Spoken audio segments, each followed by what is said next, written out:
All right, let's do the second paper of May, June 2024. So today we're going to be looking at paper 1-2. Let's see what this paper has in store for us. Okay, let's dive into question number 1. Looks like a binomial expansion. So the coefficient of x squared in that expansion is 12 times the coefficient of x squared in the other expansion. Find the value of the positive constant a. Okay, it doesn't seem like there's too much of a trick to this. We've just got two binomial expansions, and then we need to set up that the one coefficient is 12 times the other one. All right, so let's just start by doing our first expansion. And here we can see our a is going to be 1, and our b is going to be minus 4x. And our n is 6. So once again, you need to remember to use your MF19. You can use the formula given to you on the formula sheet. So here we have a to the power 5.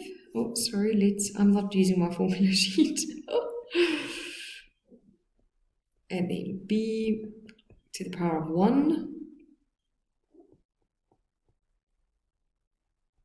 It's about 4, and my b value is 4x. That's going to be squared. Okay, as I'm going, I'm checking. So I'm checking that I'm going with my a, I go down a power each time. So 6, 5, 4. And with my b, I'm going up. So it was 0, 1, 2.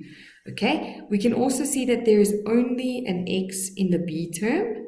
So can you see that this term over here, my third term, is going to get me an x squared?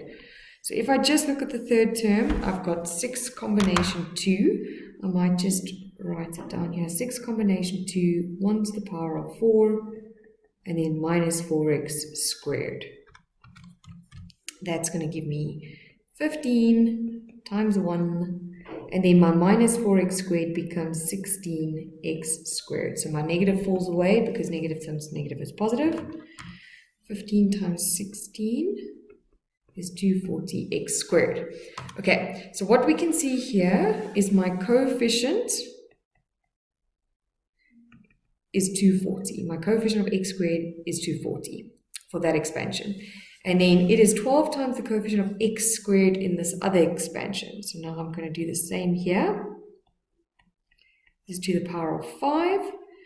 So once again, I just start expanding with my MF19. If you can spot which term already from the beginning, so I can see it's going to be my third term, but I do like just to keep myself orientated and write it out.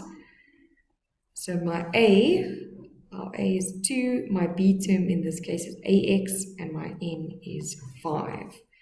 So a to the power 5, 5, 1, to the power 4,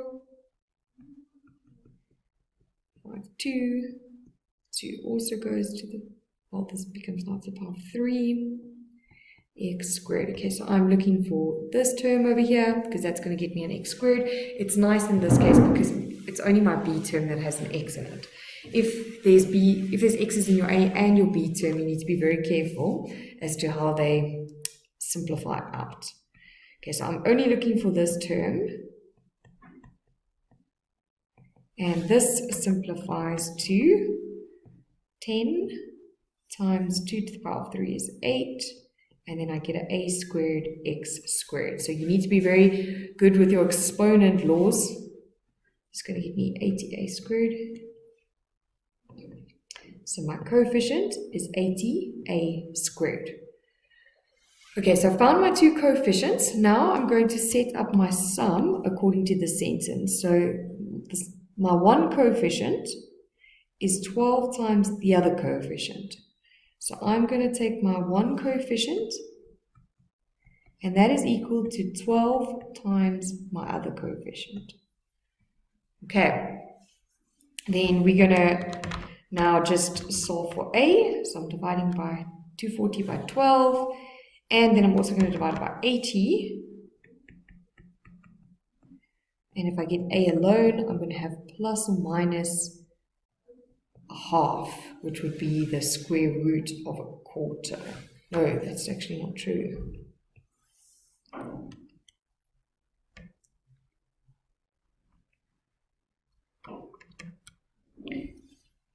it is actually true.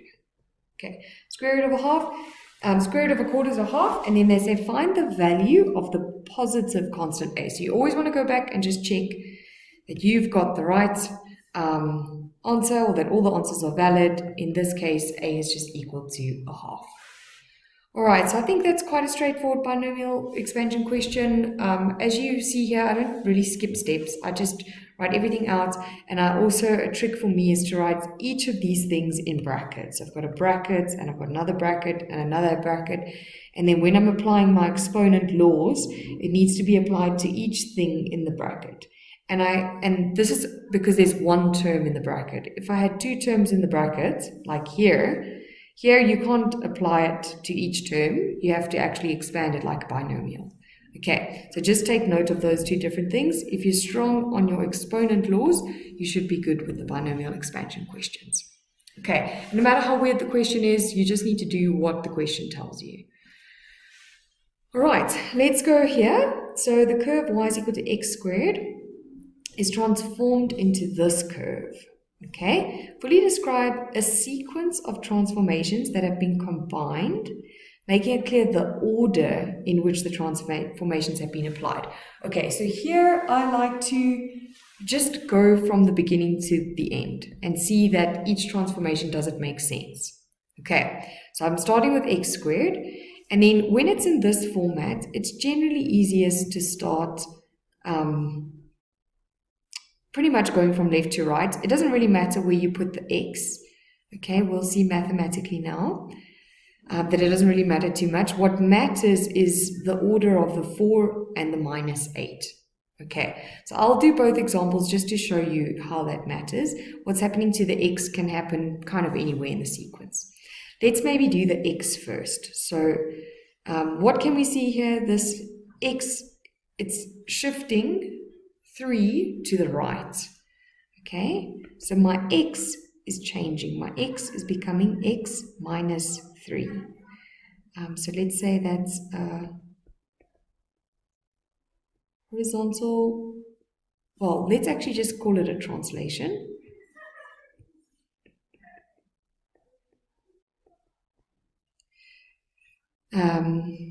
Translation, and my x is going 3 to the right. Translation of, okay, that's one way to do it. Otherwise, you could say a horizontal shift on the x-axis 3 units to the right, or something like that. Okay, now what we want to do is we want to apply the stretch. I'm going to do the stretch first. So when we're changing x, we only change the x. So the x becomes x minus 3. Okay, when we're applying a vertical or anything that applies to y, happens to the whole function. So now I'm taking this whole function and I'm applying a vertical stretch to it. Okay, so the whole thing gets multiplied by 4. So this is a vertical stretch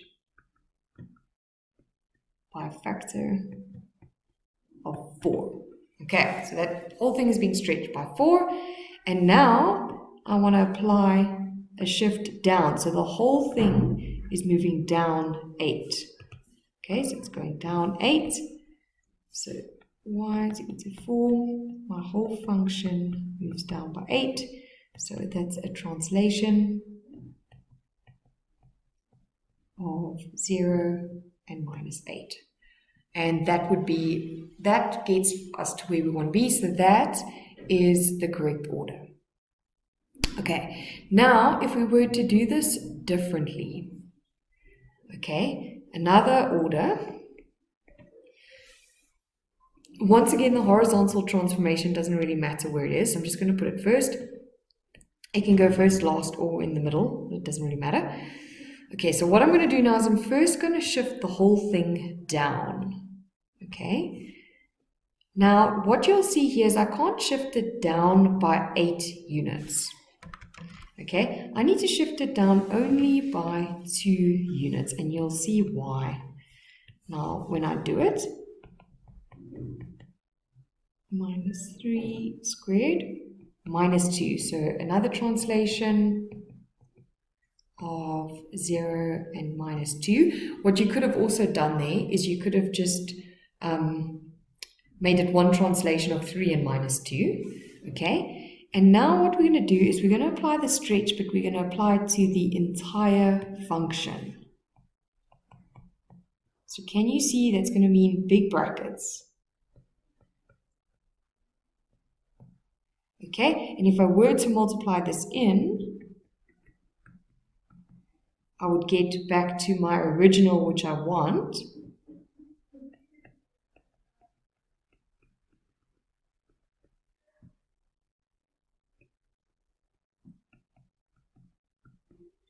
Okay, so this is why the order really matters. Okay, so you first need to do the stretch and then you're shifting down by an actual 8 units, or you're first going to shift it down, then you're going to stretch the whole thing by 4. So if you can understand how this mathematically works, either of these work, I think transformations will become better for you. So go see if you can do this. And then my trick that I'd like to just say is it's good just to write it out and see, do you mathematically end up where you need to be? So one way that you probably would have done this incorrectly, you would have noticed it's incorrect, is if you said it shifted down by 8, okay? And then when you apply the vertical stretch, you're going to end up with 32 over here instead of just 8. Okay, so then you would know that something's wrong, and what normally happens is the translation is then incorrect.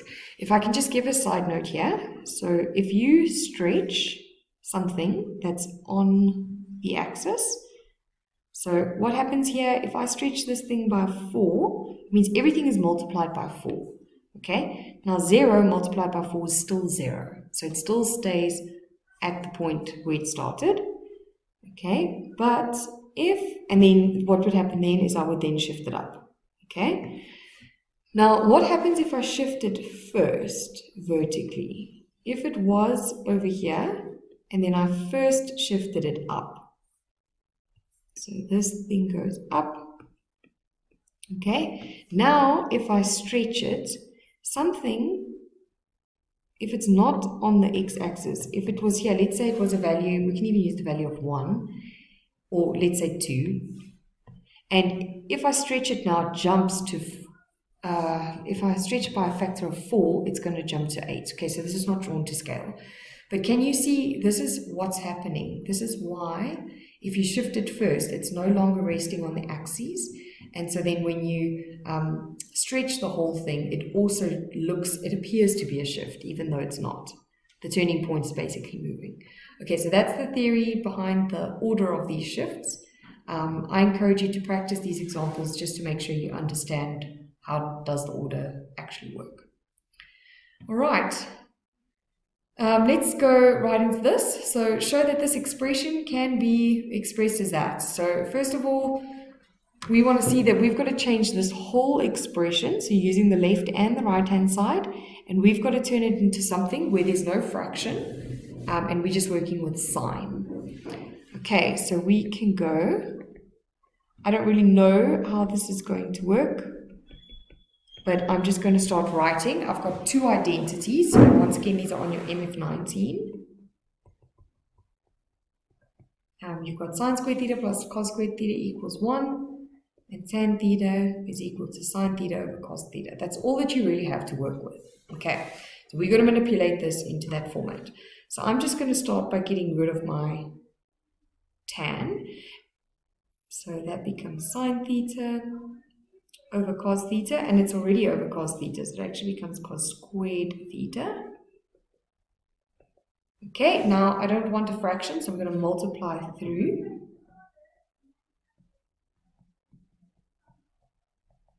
And my 0 just stays 0. Now I know that I can change my cos into a 1 minus sine.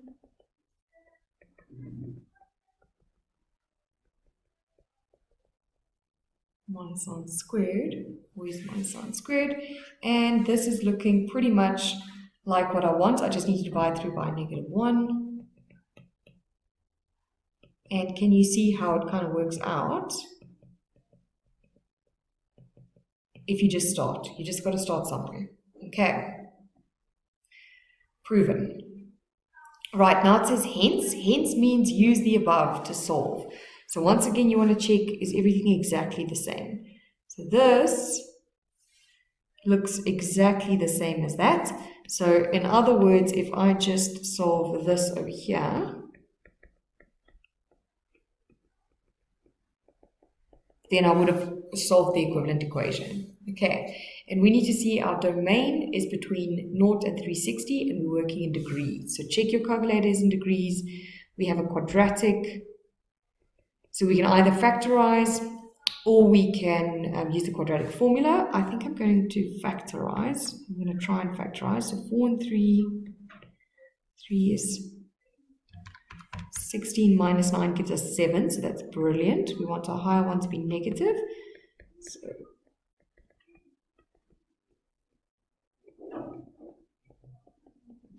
okay, cool. There we've got our two values, minus 3 over 4. Okay, as soon as I see this one is greater than 0. So basically, not greater than 0, greater than 1. If I'm looking for all the values where sine theta is 4 over 3, there's not going to be any solutions, okay? Because the range of sine graph only goes up to 1. All right, but over here, this should give me solutions. Let's just figure out how many we are expecting. So we're going between 0 and 360. We're looking at minus 3/4. So I'm expecting these two answers over there.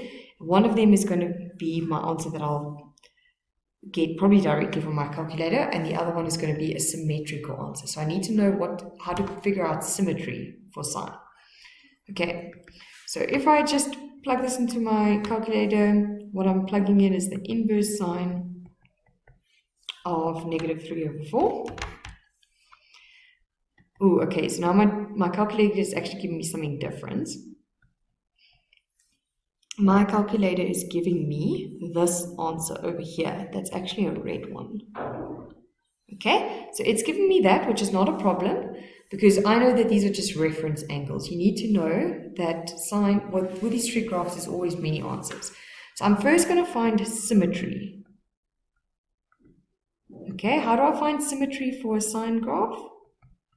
We always take 180 minus, and then whatever our angle actually is. So even if it's a negative angle, it still works out. Okay, so now that's my symmetrical angle. So that angle is going to be this one over here. Okay, and that is a valid answer. And then to get to my other answer, this one, I'm going to take my negative angle and I'm going to add a period of 360 to it. Okay, and so I get an angle of 311.4 degrees. So in these questions, it's good just to summarize what your answer is.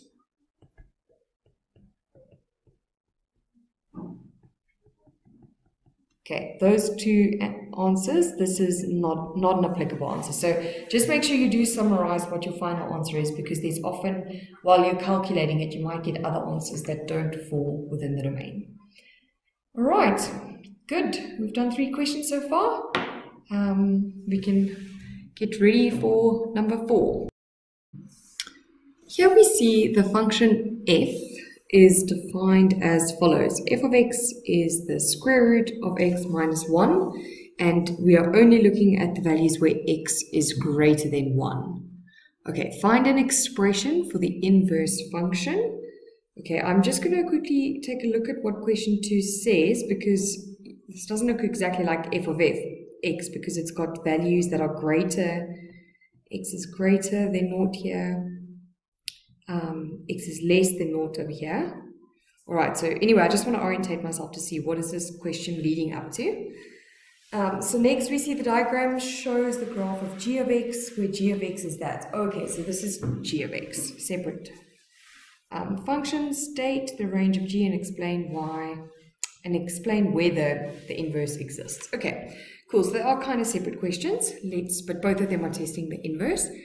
Let's just first go to this one. So a function is defined by that. X is greater than 1. Find an expression for the inverse. Okay, so we're just going to follow our steps for the inverse. What is an inverse function? It's where we're flipping it over the x equals y line. So algebraically, what do? We swap all of our x's and our y's. Okay, and then we've got to make y the subject of the formula. Okay, so if I want to get rid of the square root on the one side, I'm now going to square both sides.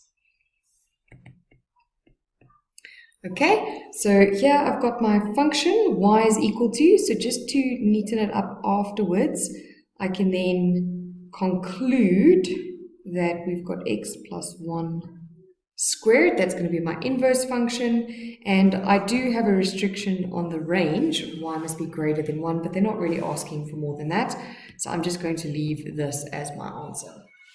Okay, let's jump into the other one here. So the diagram, just before I jump in there, I just want to show that when you square root, you can't square root that side and that and that. That's not how it works. You need to do one squaring on each side. Okay, and that's why we have a big bracket over here. Okay, and they didn't ask for a specific format. Another format that we could have done is multiplying the bracket out. Okay, let's jump into this. So the diagram shows the graph of y is equal to g of x.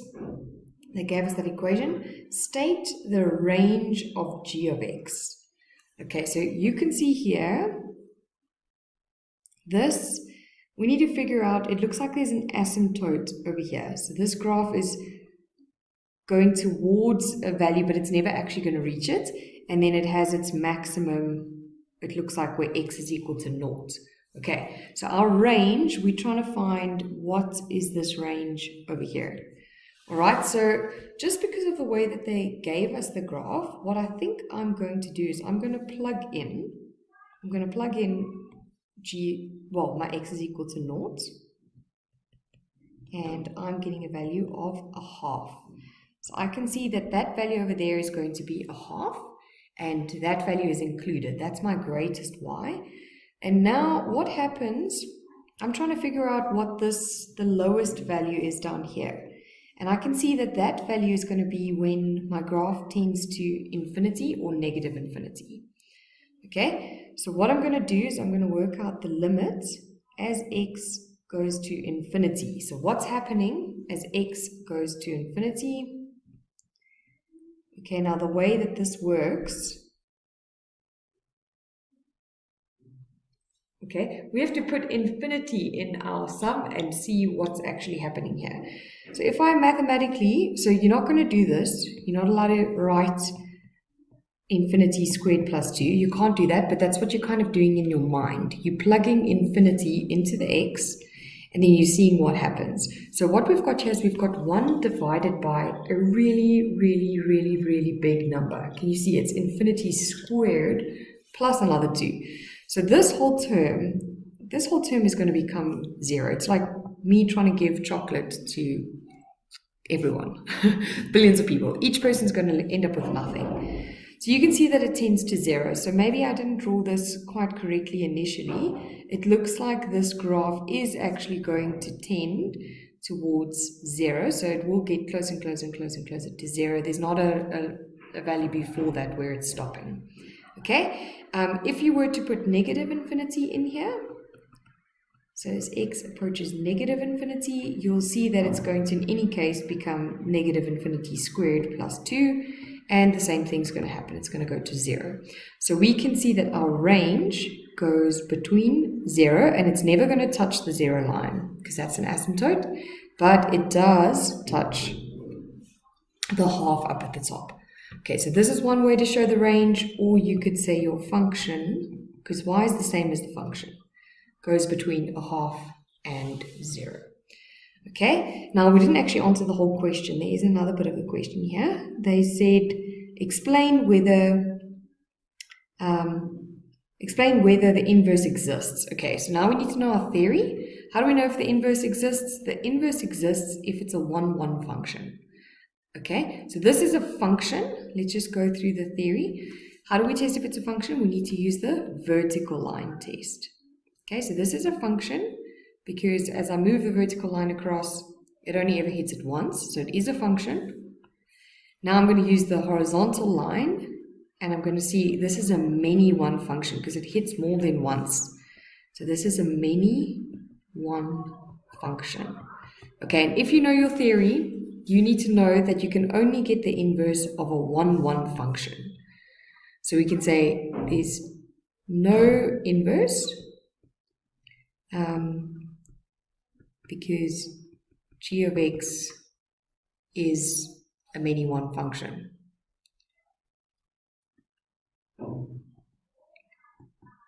Or you could say because it's not a 1-1 function, or something like that. Or the inverse does not exist because it's a 1-1. It's not a 1-1 function.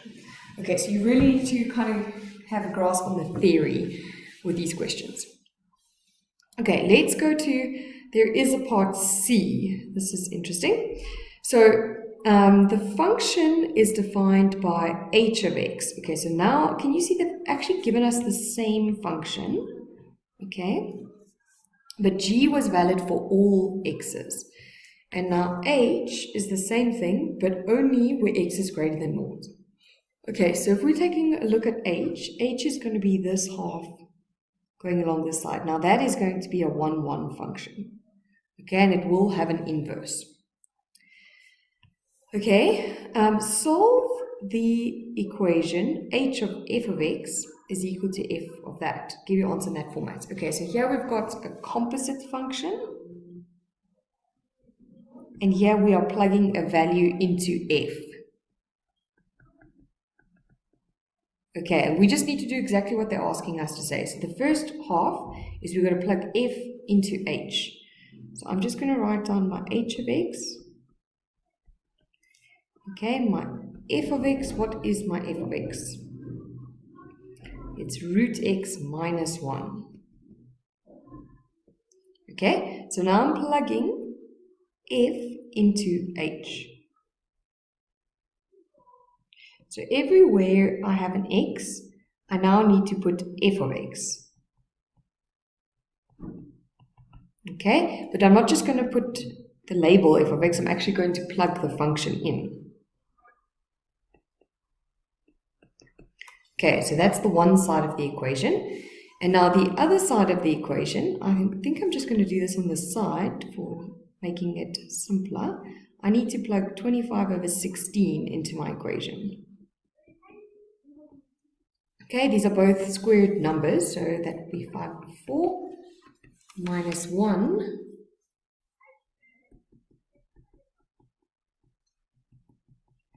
And we end up with a quarter. So what do we have to solve?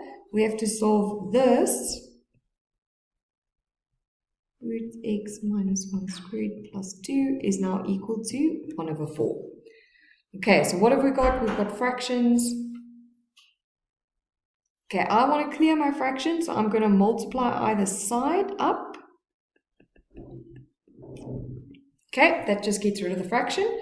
Now the next thing I'm going to do is maybe I'm first going to take my 2 to the other side. That becomes 2, and then I'm going to multiply out this bracket. So root x times root x leaves me with x. That's my middle term plus 1. Okay, cool. So here I've got a hidden quadratic. You always look out for these hidden quadratics in the paper. They quite like to add them. I'm going to take my 2 to that side, and I'm just going to make everything equal to 0.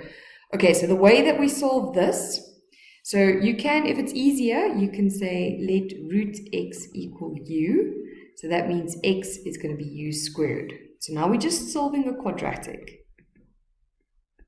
Okay, so if you can see that that has the format of a quadratic, you can use either the quadratic equation or we can factorize to actually get the answer for this.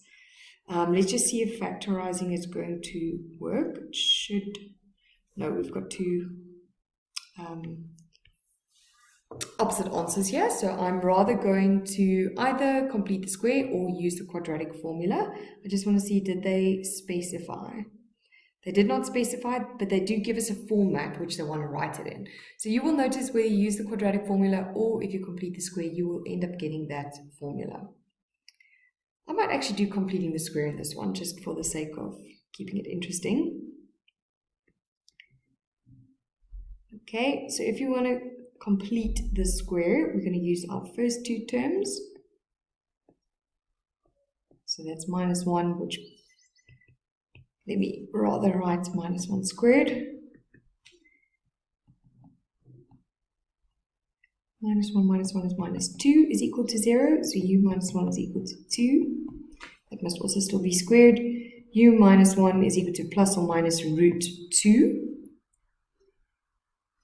And then if I take my 1 to the other side, it's 1 plus or minus root 2. Okay, is that everything that they asked for?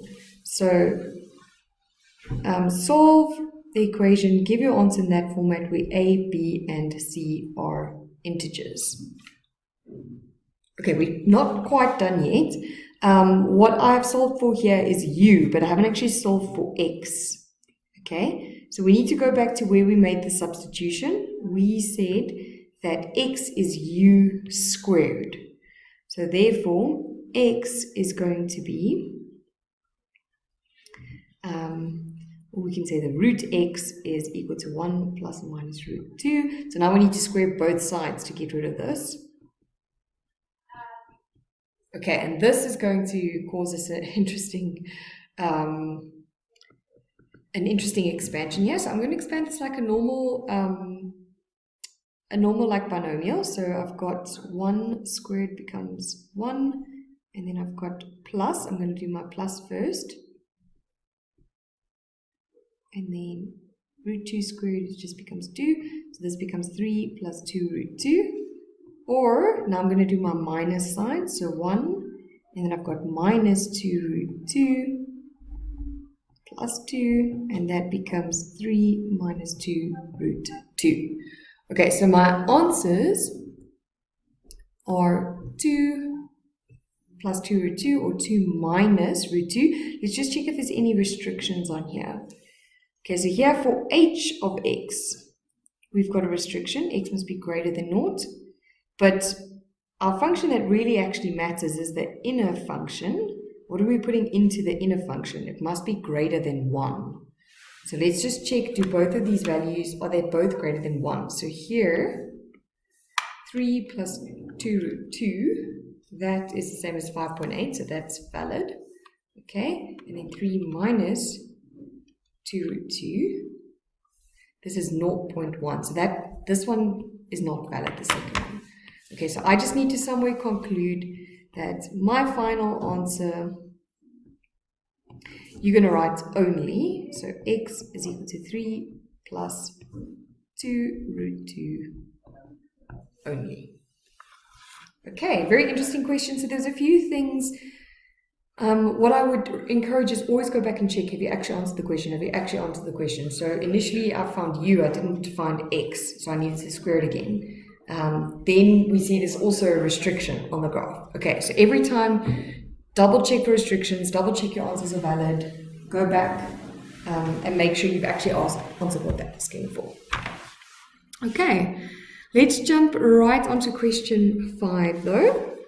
Here we have the first, second and second terms of an arithmetic progression are tan and sine theta. So we know A is tan theta, and our D value is going to be sine minus tan theta.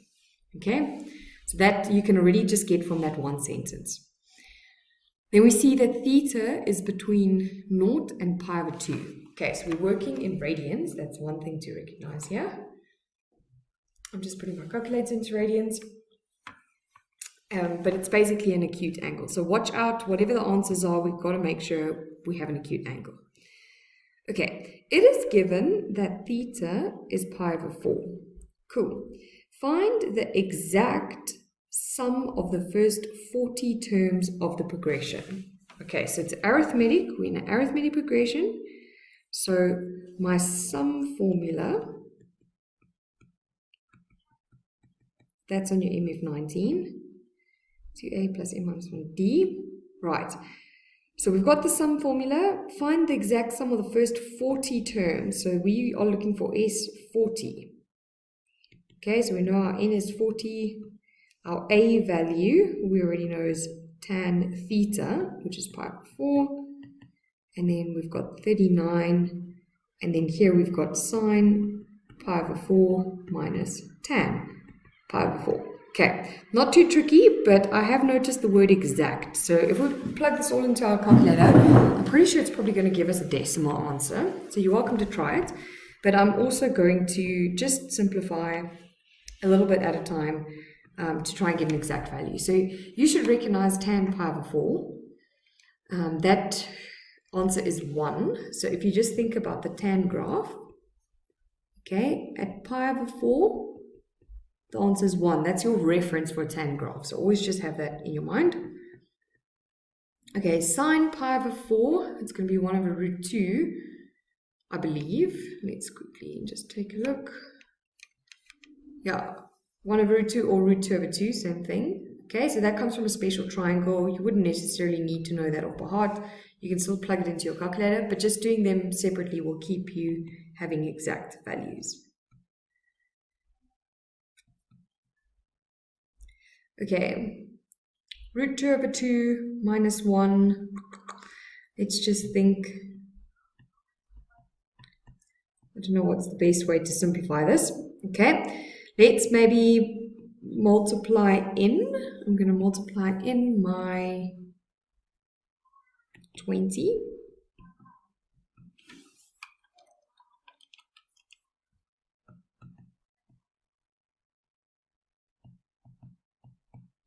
Okay, and then my 780 can be simplified. I can divide it by 2.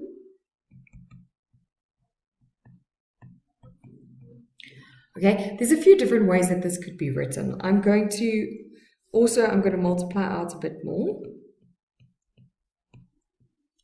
So 390 times negative 2 is minus 780.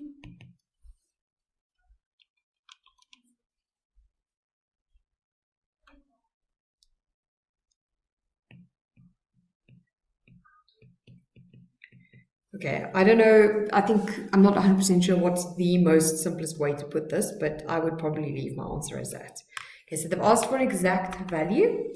So that means we're not wanting to get decimals here. We're going to leave the roots as they are. If you had pies, leave them as they are.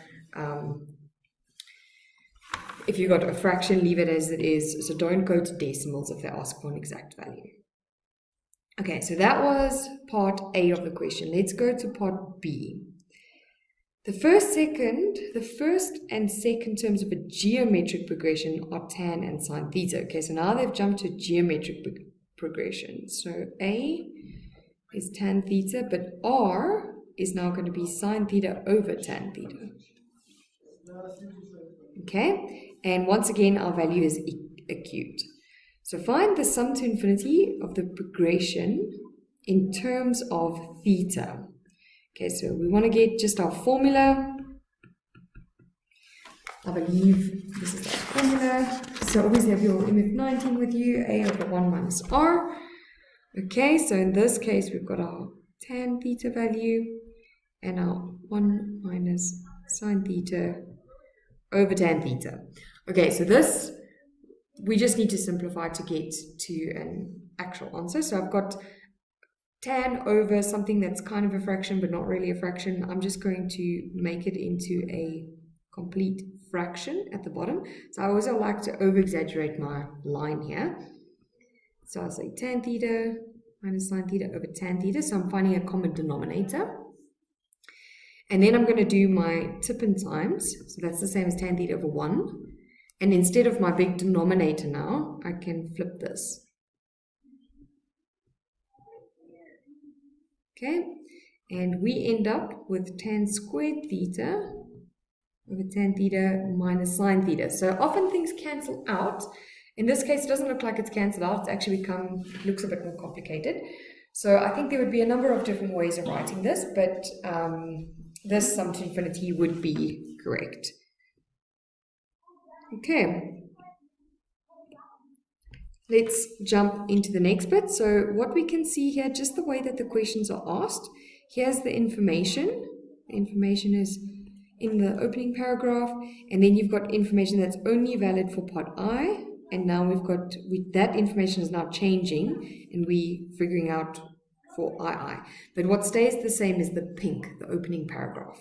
Okay, so now it is given that theta is pi over 3. Okay, so we already know that A stays the same, R stays the same, but now we've got a theta value. Find the sum of the first 10 terms of the progression. Okay, so here I need to get my geometric series formula.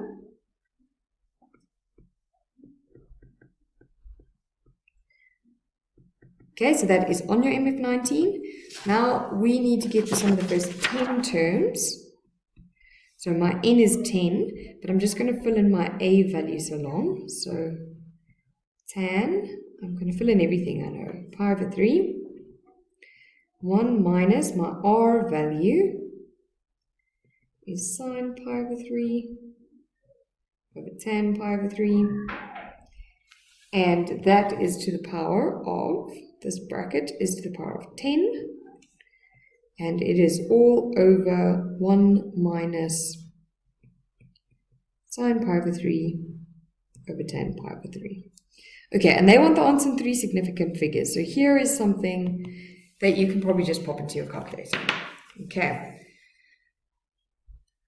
So let's give it a go. I encourage you to practice putting these things into your calculator. So tan pi over 3.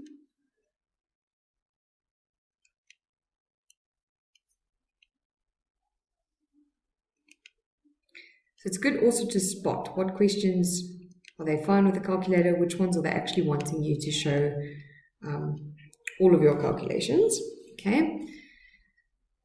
All right, so this bracket is to the power of 10.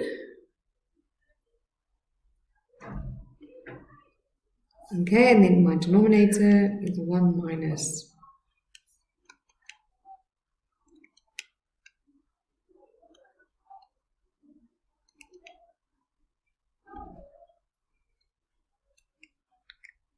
okay, let me just quickly get my answer.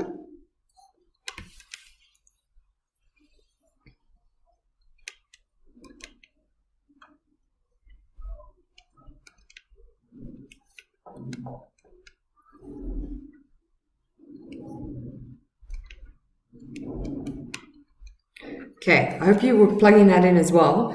I get an answer of 3.46, and that would be 3 significant figures. Cool. Not so difficult, just plugging it in takes a bit of time, but hopefully you would want to check that, by the way, if you're in an exam, just double check that you are getting the right answer. Maybe go back and double check after you've gone on to the next questions. Okay, cool.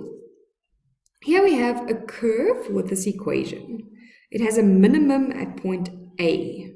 Okay, so point A, and it intersects the positive x-axis at B. Okay, so it's got a minimum at point A. We don't really know what's happening, but it intersects the positive x-axis at B.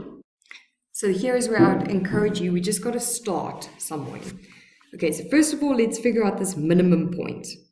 We know y is 2x minus 8x to the power of half. If we're looking for a minimum, that's where the gradient is equal to 0. So dy dx is 2.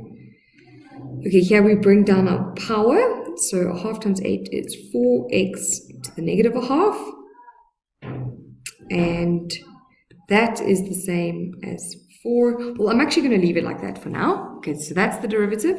And we know that our derivative must equal to 0. So now when I'm solving for this, I've got negative exponents. That's not helpful when you're solving an equation, okay? It's only helpful if you're differentiating or integrating, generally. So what I'm going to do is I'm going to bring it down. And then I'm going to multiply each of my terms through by root x. Okay, so the 0 stays 0. And now this is much easier. Root x, if I want to get rid of the x, I need to square it. Okay, so I'm getting x equal to 4. So this is my coordinate of my minimum, it's my x coordinate of my minimum point. But they always said find the coordinates, okay? So that means x and y. So to find the y coordinate, I now go back to my original equation and I plug in my x. Okay, so here we have 8 minus 8, and then to the power of a half is basically the square root. So I've got 8 minus 16, which is minus 8. So my a coordinate, that's my turning point, is at 4 and negative 8. Okay, so I found the coordinate of A. Now I need to find the coordinate of B. What is the coordinate of B? It's where the graph intersects the positive x-axis. Okay, so if we're ever looking for where does it intersect the x-axis, that is where y is equal to 0. So what am I going to do? I'm going to make my y equal to 0. And then I'm going to solve. Okay, and then the positive answer is the part that I'm looking for. So if I were to write this, let me maybe just write it in a way that's a bit more nice. So I like my 0 on the right hand side. Okay, so here this looks maybe a little bit tricky to solve. What I can encourage you here is to take out a common factor. So you've got x's in both. You've got a full x in your first term and you've got half an x in the second one. So take out the least value. Both of them have at least a half. Okay, so I'm going to take out my 2 and I'm going to take out x to the power of a half. Now, when we look back, so I just write something and then I want to double check. When I multiply back in again, because I'm trying to work out what's left if I took out a half, but we've got to use our exponent laws to go back in again. Okay, so if I multiply this in again, I'm going to get 2x, and then I've got a half, and at the moment I've got 1. So this is going to be to the power of 1.5, and that's not really what I need. So I'm going to, I don't want 1.5. At the end of the day, I just want 1. So a half plus a half gets me back to 1. Okay, so just remember when you're doing your exponent laws, when you're multiplying, you're actually adding. Okay, so here I can see 2 root x is equal to 0, or root x minus 4 is equal to 0. So if we were to solve that, x would still be 0, or root x equals 4, so my x is equal to 16. Okay, now they were asking for the positive value, the positive x value, so I've got x is equal to 16. That's the positive one. 0 is not positive. Okay, now we need to find the coordinates. So once again, I plug my value into my equation.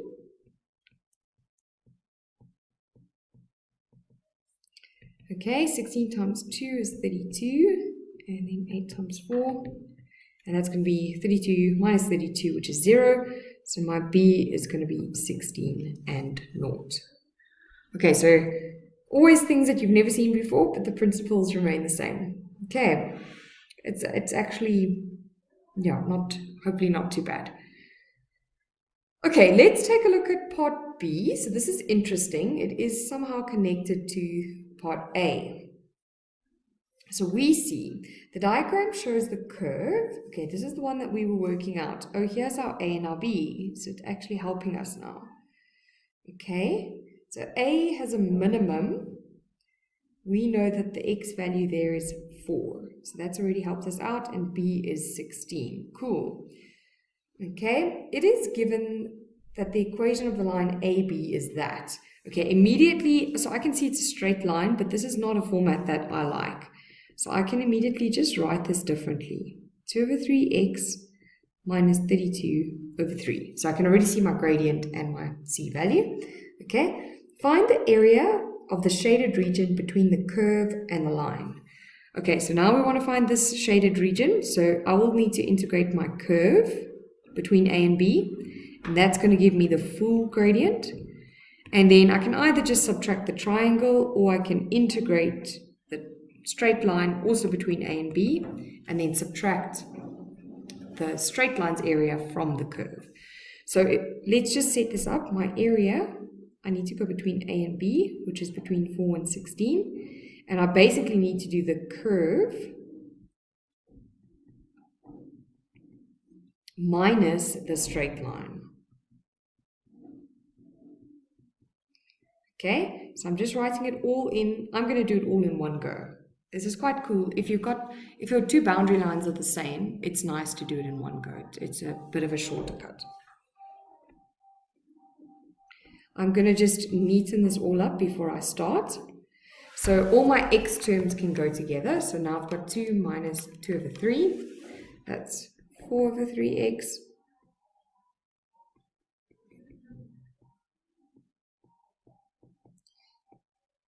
Okay.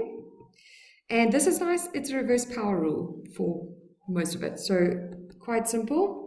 I'll keep my coefficients. Go upper power, divide by the new power. Go upper power, divide by the new power. And that gets an x. And I'm going between 16 and 4. Okay, I think I am going to neaten it up before I plug my values in. So 4 divided by 2. That becomes 2 over 3.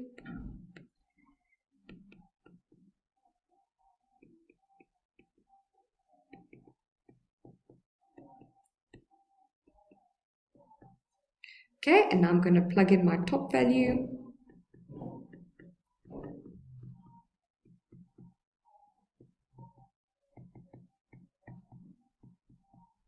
And I'm going to subtract, and I'm going to make a really big bracket because our minus signs are not allowed to get lost.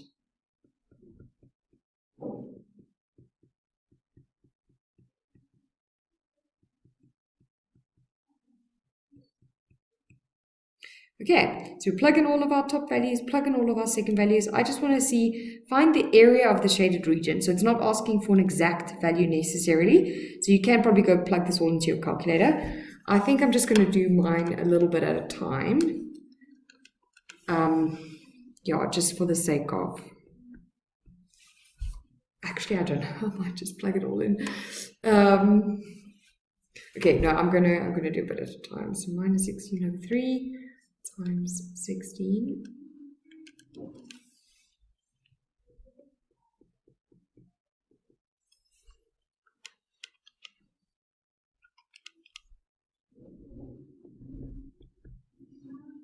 And then here we're going 2 over 3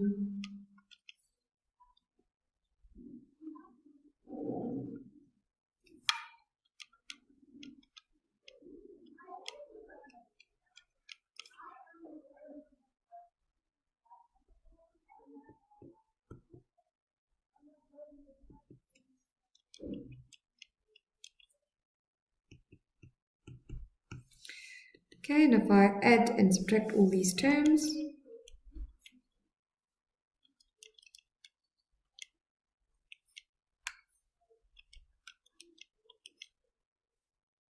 remember the minus applies to everything inside the bracket. So either put a bracket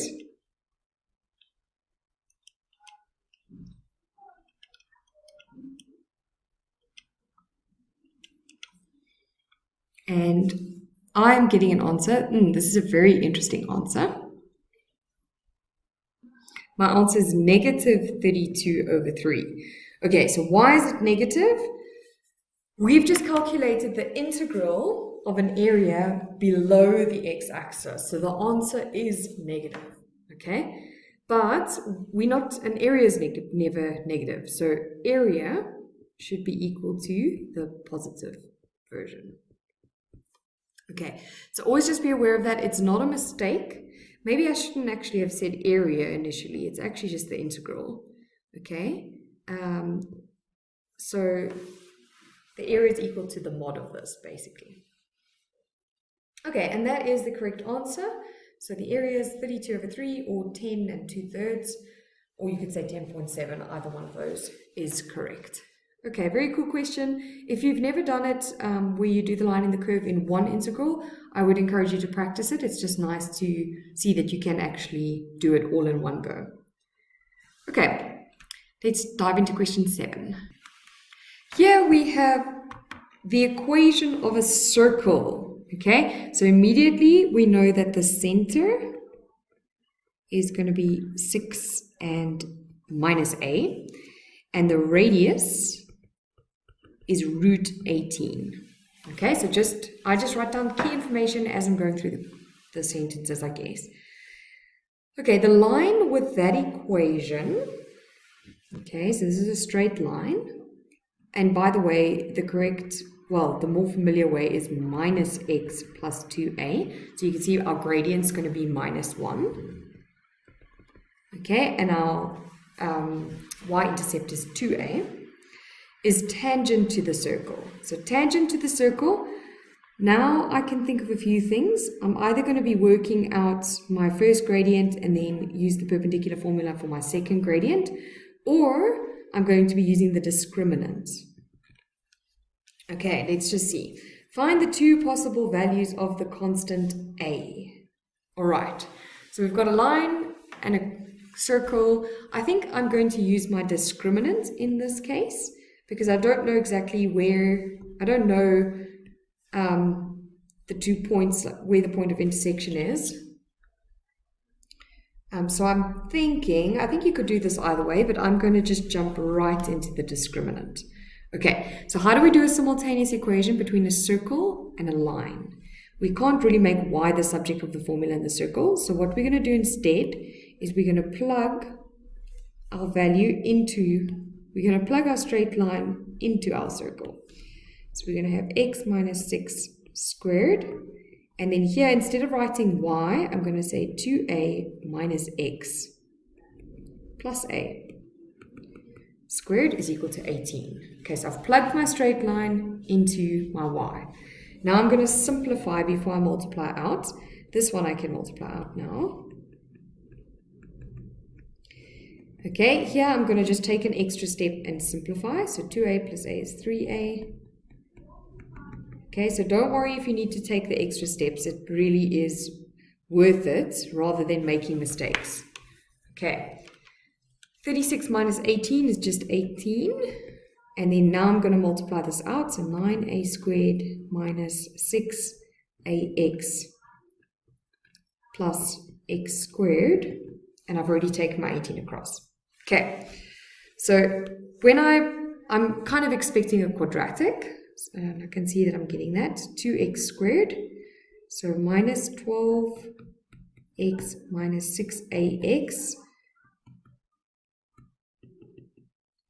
Okay, if I were to write this in a proper quadratic, so I need an x squared, an x, and a constant.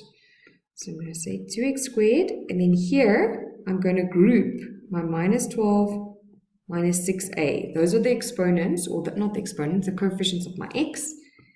And here I'm going to group my 9a squared plus 18. So my a value is 2, my b value is minus 12 minus 6a, and my c value is 9a squared plus 18.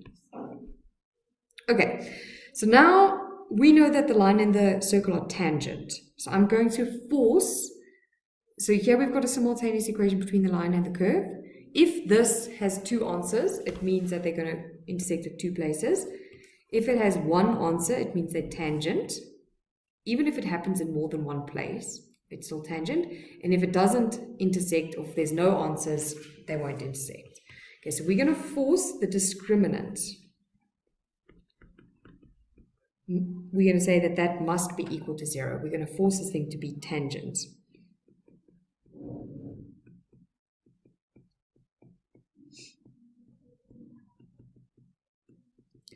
Okay, so we've got our b squared minus our 4ac. Now we need to just make sure we get our signs correct here. So 144, and then I've got minus 6 times minus 12 times 2. Okay, this we probably don't need to do on a calculator, but anyway. 144a. Okay, once again here, I'm not going to skip steps. I'm just going to multiply my 4 and my 2. And I'm going to wait for the next step to do my next one.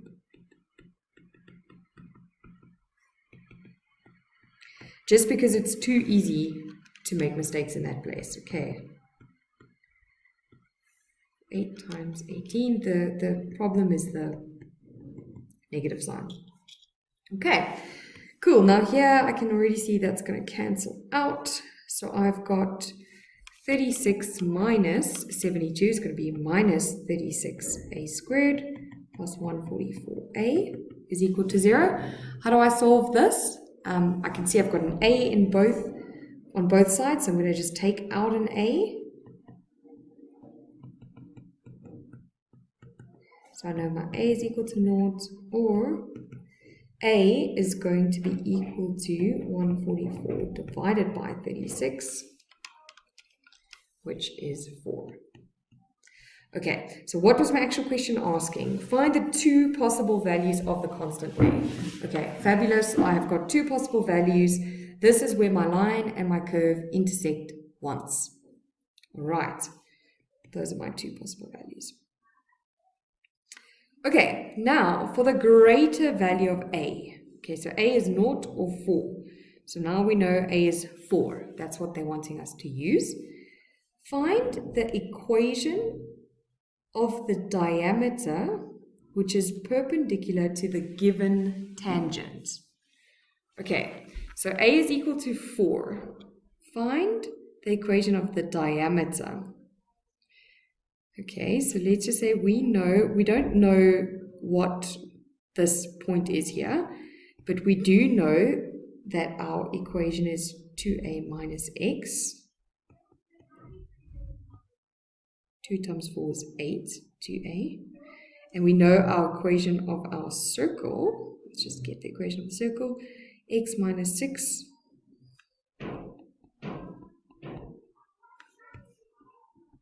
And then it's y plus 4. That was equal to 18. So we know those two. Okay, so find the equation of the diameter. So they're going to want that. The diameter is basically going to be perpendicular to the tangent. Okay, so it's basically the normal, which is perpendicular to the given tangent. Okay, right. Really interesting ways of asking this. So basically we've now got our circle and our line, and we can, I think the first thing that we're going to need to do is find where do these things intersect. If we can find that point, we've already got the gradient here. Okay, so then we would get the gradient of this one is going to be m is equal to, my diagram is completely wrong because this gradient is, it should be a negative gradient. Let's maybe just,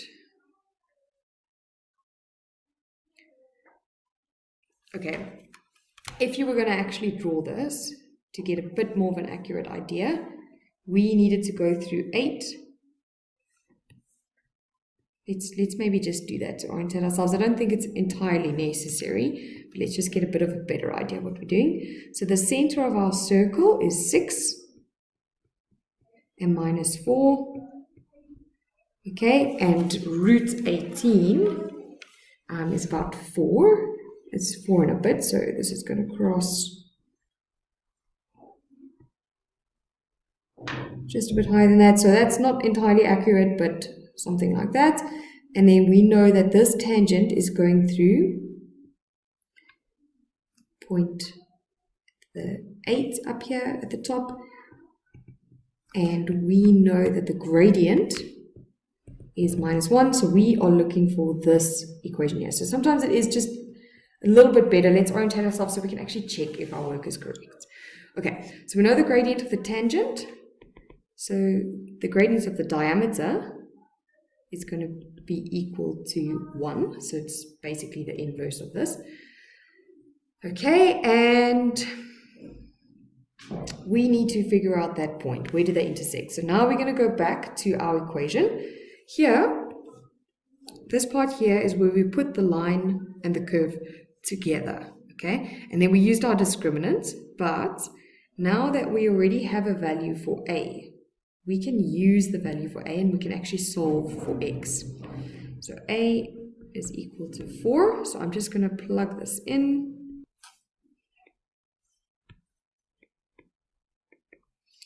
Okay, so here I've got -12 minus 6 times 4. Oh, sorry, that's an X. And here I've got 9 times 4 squared plus 18, which is 162.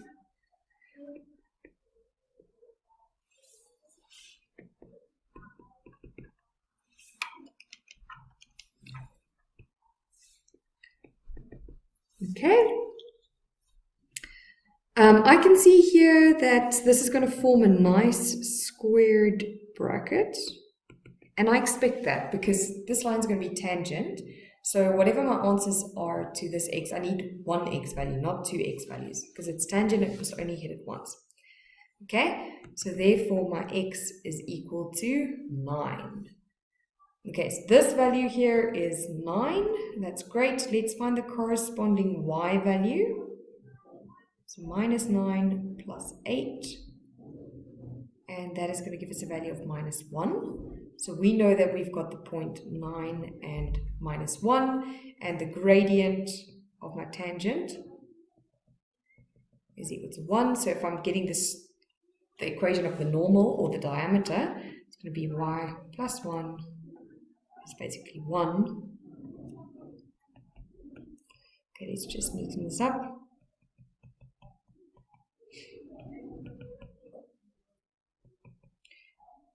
Y is equal to x minus 10. Did they ask me for a specific format? No, they didn't.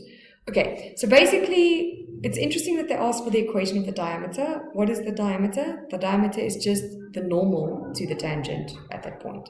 Okay, so it's really important when you're practicing these papers, just try and imagine the craziest ways that Cambridge can ask you things, because they do like to be creative in how they ask, and I don't want it to throw you off completely.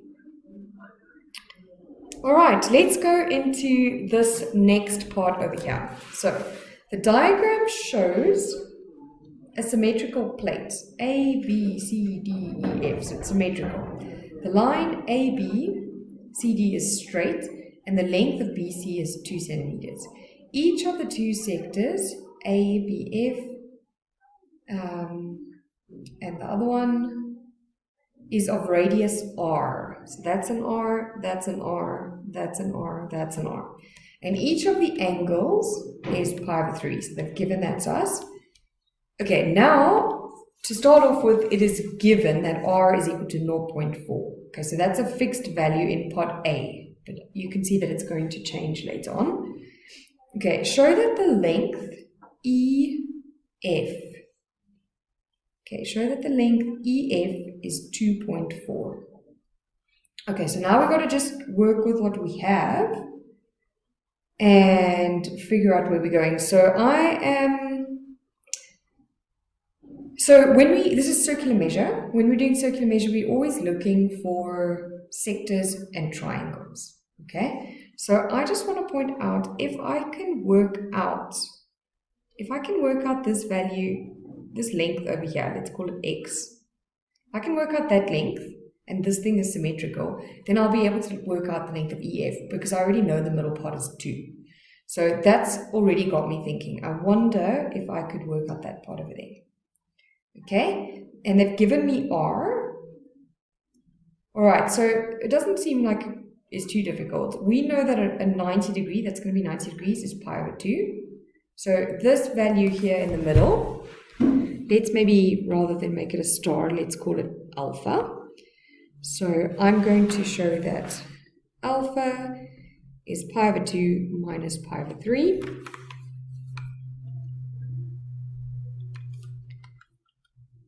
Okay, and that is equal to pi over 6. And now I've got a right angle triangle. I know that I can use Pythagoras or SOHCAHTOA in a right angle triangle.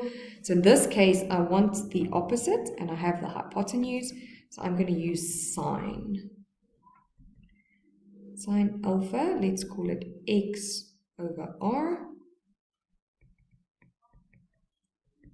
So here I've got my x. I'm trying to find out what is my x value, and I know my r is 1.4. So sine pi over 6 times 0.4 is 1 over 5. Okay, so 1 over 5 is the same as 0.2. So now I'm going to do the length. It's going to be 0.2 plus 2 plus 0.2, which equals 2.4. And that's not too bad. So key here is we just want to always try and find your sectors and your triangles. That's like the goal. Okay, find the area of your plate, find the area of the plate, giving your answer correct to 3 significant figures. Okay, so all the information in part A is still valid, as well as the opening paragraph. Okay, so this should not be too difficult. We've got 2 sectors and a trapezium. Okay, and the 2 sectors are actually the same anyway.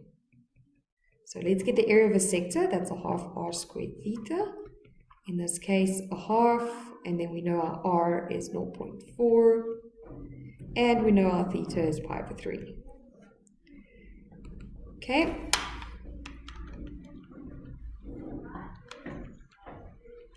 This area is 2/75 pi. Okay, and now we do know that there's going to be 2 of them. There's 2 of those. Okay, and then the area of the trapezium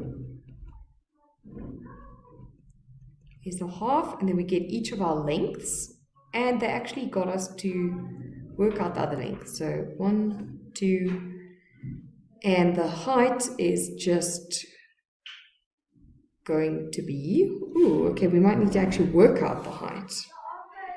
Okay, looks like we're going to have to work out the height. So we can use, it's in a 90-degree triangle. We're either going to use Pythagoras or we can use SOHCAHTOA. So for this case, maybe let's just use Pythagoras. So I'm going to call it y. So y squared is going to be my r squared, which in this case, my r was 0.4, and then my other side was 0.2.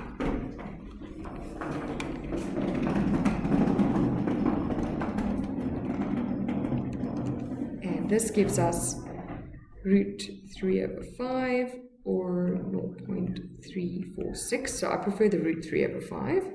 Okay, so my height is root 3/5. They do say give your answer in 3 significant figures, so it's not a problem if you go to decimals.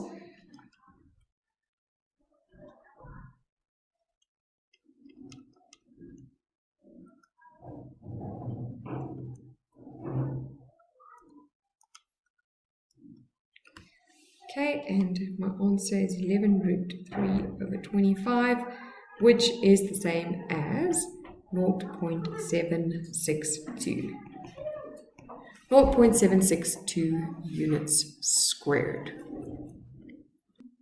Okay, so I'm just going to get my total area. It's going to be 2 times 2/75 pi. And this is going to be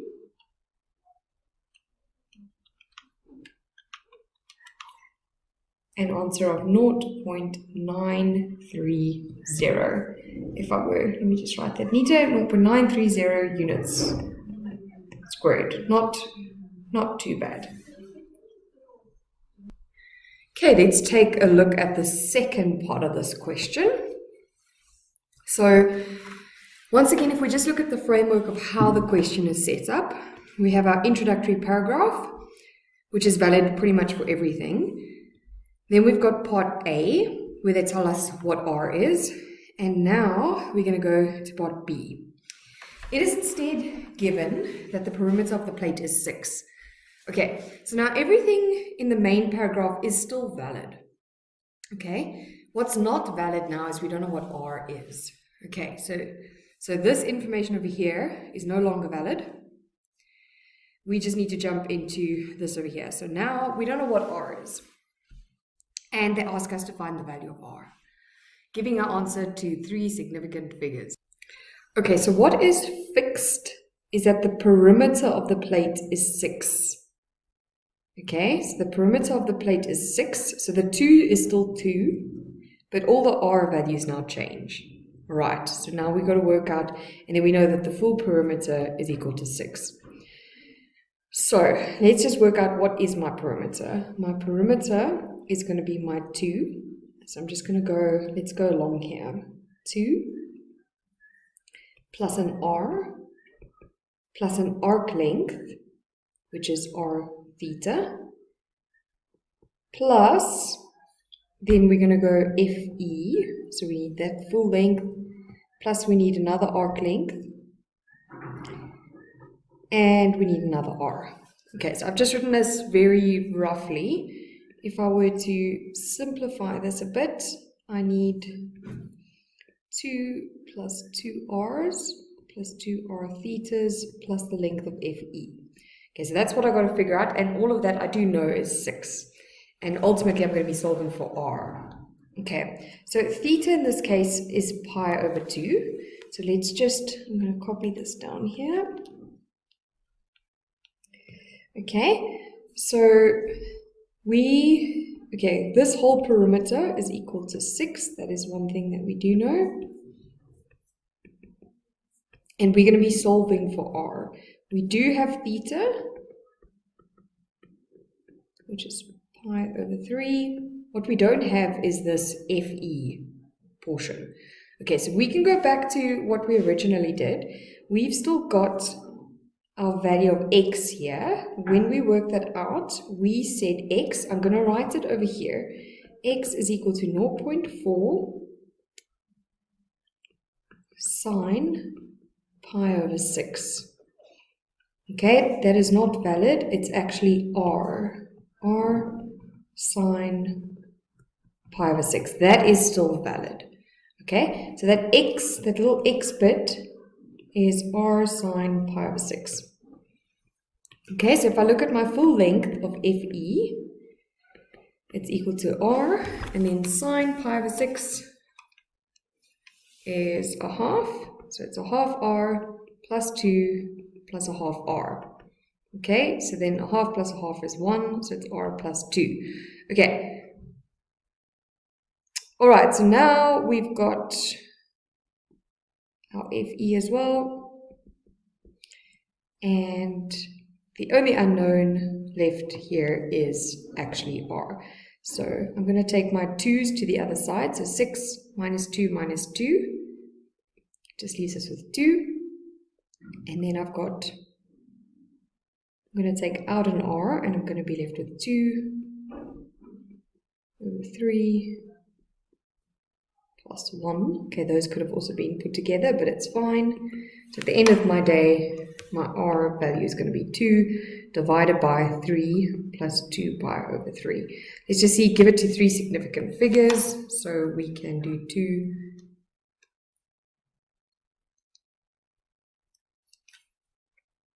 0.393 significant figures. So that is my r value. Before we just submit that as, is it correct or not, let's just see, does it make sense?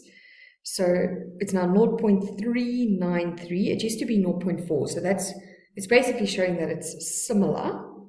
Okay.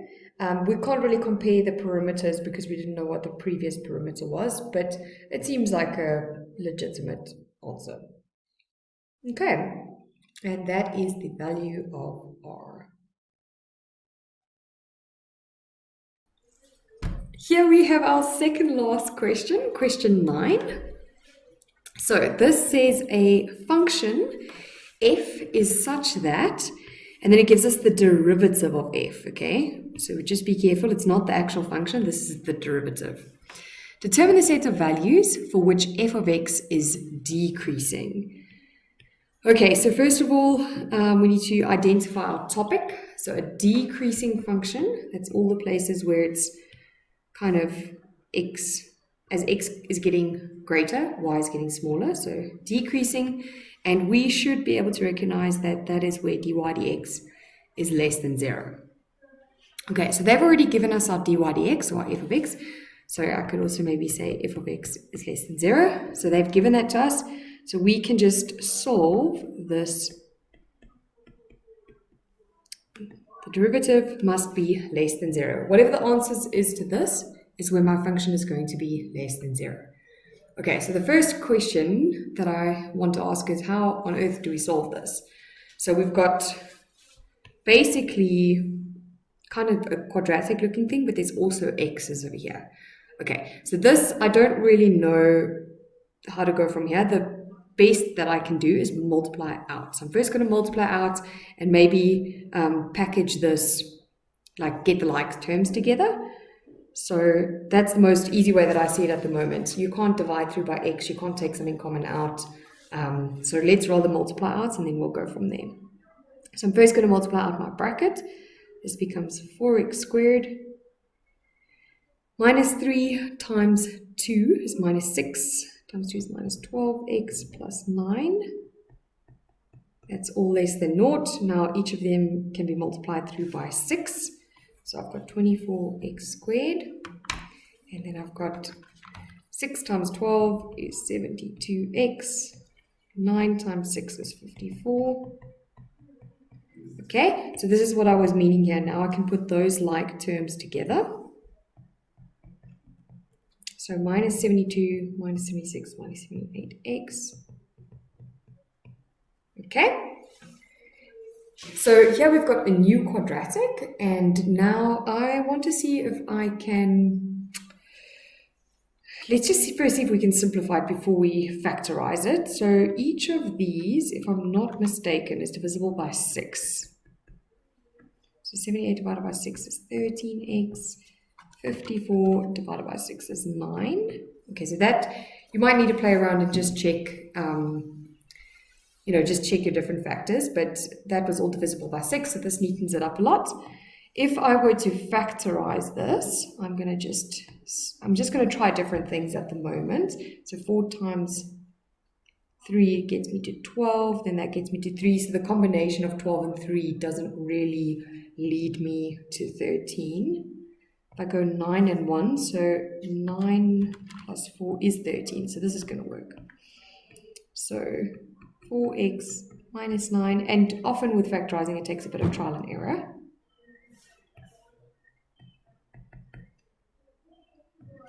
Okay, that means that we've got two factors. If these were equal to 0, my answers would be 1, and it would be 9 over 4.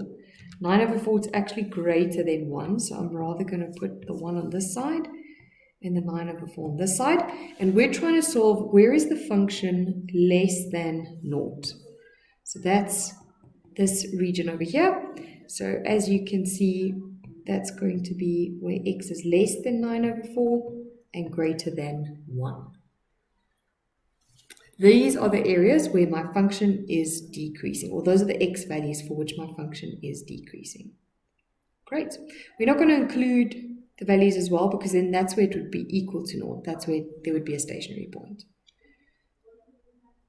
Okay, let's go into part B. So given that f of 1 is equal to minus 1, find f of x. Okay, so they've kind of given us a point here. This is where x is equal to 1. Y is equal to minus 1. So that's going to help me if how do I get from my derivative back to my normal? I'm going to need to integrate. Okay, so I'm going to take my derivative. This is, in order to go back and get my original equation, I'm going to need to integrate this. And then it's going to be an indefinite integral, so I'm going to have a plus c, but I've got a point. They gave me a point that I can plug in. Okay, if I look here, I've got two different terms. There's a term, and here's a different term, so I can treat them separately. The first one, I'm going to have to use the reverse chain rule, and the second one is just the reverse power rule. Right, so you need to make sure you are fine with all of those. So here I'm going upper power, divide by the new power, divide by the coefficient of x. There's always that extra step for the chain rule. And here, keep my coefficient, go upper power, divide by the new power. And then, of course, I need to remember to plus c. If we're simplifying here, my 6 divided by 2 times 3 is, those are going to cancel out. And here I've got 3x squared plus c. All right, now I can plug in my value. So I know that f of 1, 2 times 1 minus 3. I know this answer is minus 1. So I can simplify here. So I've got 2 minus 3. It's minus 1 to the power of 3. That's going to be minus 1 minus 3 plus c. So my c is equal to 3. And so then if I were to write up my equation, I'm going to go back to f of x. It's 2x minus 3 to the power of 3.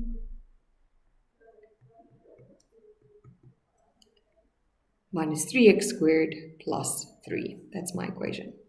Okay, not too bad, but always good that you need to know what is the notation, what's the steps. If you understand what differentiation is, what integration is, when it's the definite integral, when it's indefinite, you should be able to navigate through quite a lot of the papers. Obviously, they do always test you and challenge you, but there is a lot that you can just really rely on. That felt like it was quite straightforward. Okay. Right, here, the equation of a curve is that for x is less than 5/2. Okay, so we've got the equation of a curve where x is less than 5/2. So my mind immediately goes to just watch out if there's a restriction. Okay, either if there's a restriction or if you get different answers, we know that the only answer is valid is x must be less than 5/2. Okay, so now they say a point is moving along a curve in such a way that the y-coordinate of P is decreasing at 5 units per second. So the y-coordinate is decreasing at 5 units per second. So we should already recognize that this is a rate of change question. So it's giving us a rate here, so units per second. So we know we've got our formula, dy dx is dy over dt divided by dx over dt. That's also on your M of 19 under differentiation. Here they've given us dy over dt, and it's decreasing, so it's negative, at 5 units per second. Okay, find the rate at which the x-coordinate is increasing. So they want us to find this, and they've given us a point in time, when y is 32. Okay, because basically this rate is going to be changing all the time. Okay, so we need to find what is this. We already have this. And here, how do you get dy dx? They've already given us y. So to get dy dx, we just have to differentiate.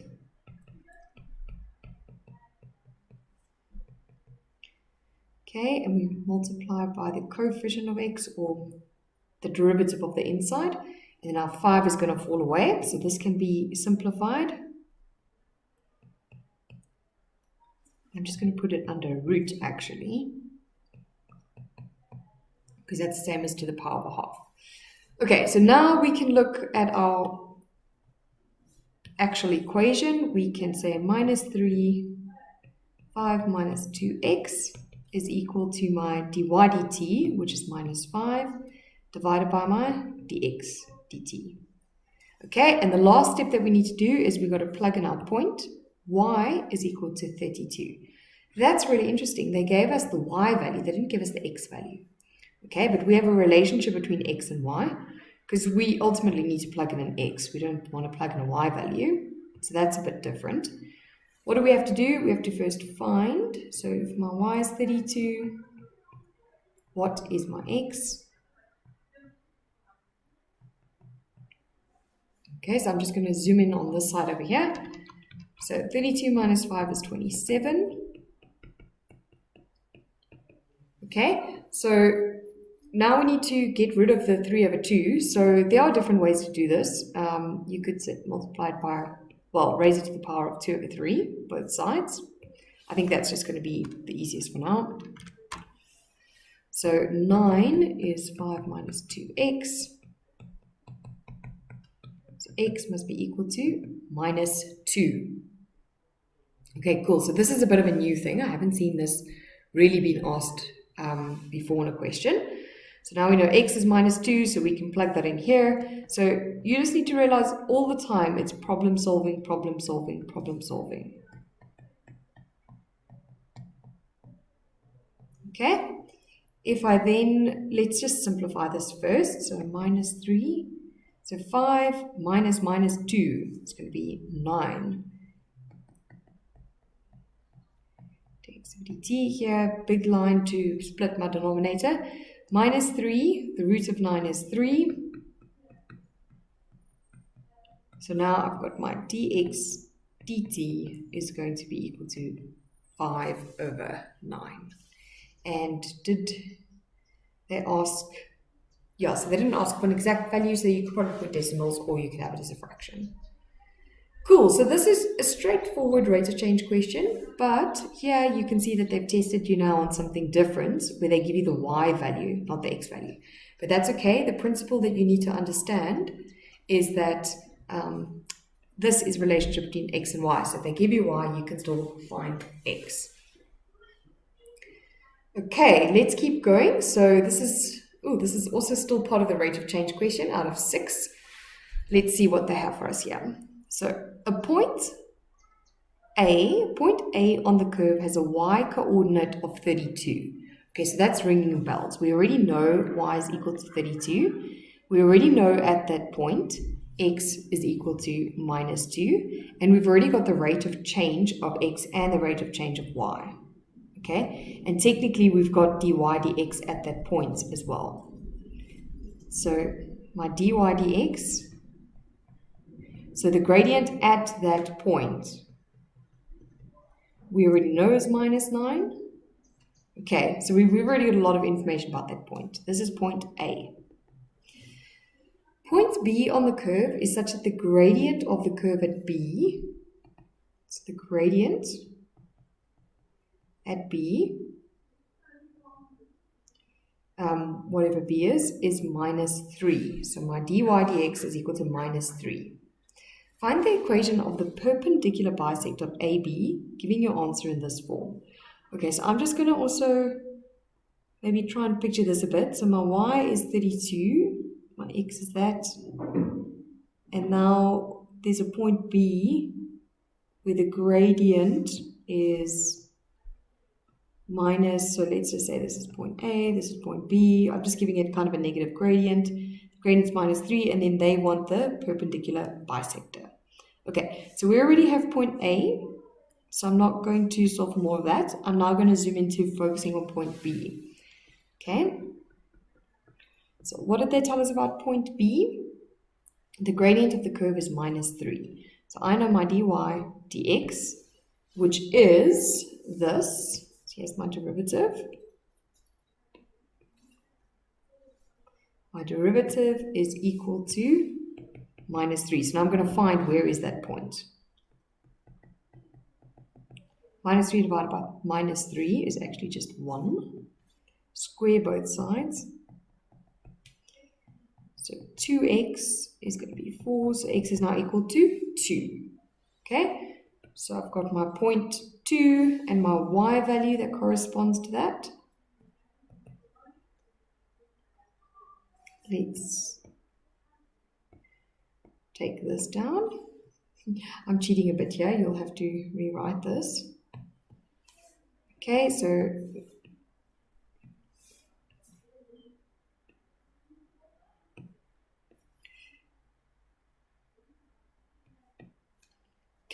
my y, I already know that my x is 2, so I'm just going to say y, 5 minus 4. 5 minus 4 is 1, so that's going to be 6. Okay, so this point is going through the point 2 and 6. Okay, now they want the perpendicular bisector of those 2 points. So first of all, I need the midpoint and the gradient. So the gradient of AB, let's write down A. Okay, so the gradient of AB. Here I've got to make sure I do my y's first.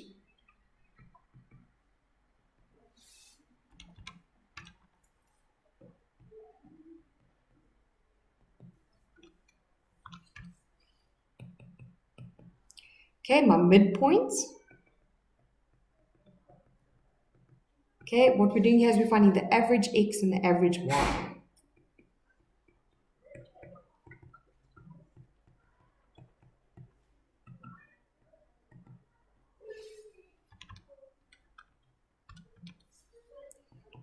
Okay, so that's my point. My point is 0 and 19. So now we've got the gradient. Let's get the perpendicular gradient. That's going to be 2 over minus 13, or minus 13 minus 2 over 13. Okay, let's just see. So the gradient of AB sorry, that's not minus 2 over 13. The minus sign falls away, so this just becomes 2 over 13. So my perpendicular bisector is going to be y minus 19 is my gradient, 2 over 13, and then x minus 0.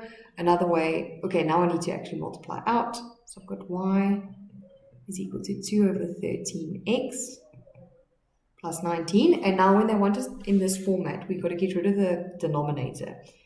13y is 2x plus 19 times 13 is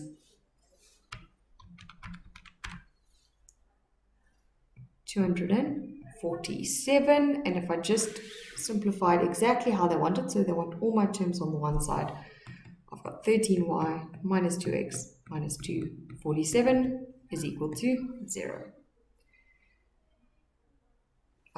Yeah, let's just quickly see. They wanted the x first.